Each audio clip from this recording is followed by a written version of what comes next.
How to turn alerts off on iPhone. Hey everyone, welcome back to our channel. In today's video, I will guide you on how you can turn the alerts off on your iPhone, so make sure to watch the video till the end. So if you would like to turn off alerts on your iPhone regardless for anything, you can do this by simply going to the settings option here.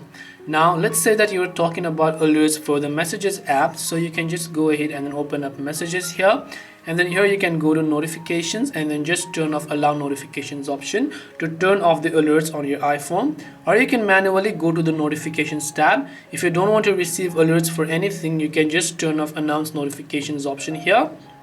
When you turn that off, you will not be able to receive, let's say, notifications from your iPhone. This way you should be able to turn off alerts on iPhone. Hope this video was very helpful. If you have got any questions, feel free to leave them down below. Thank you for watching till the end and see you soon in the next video.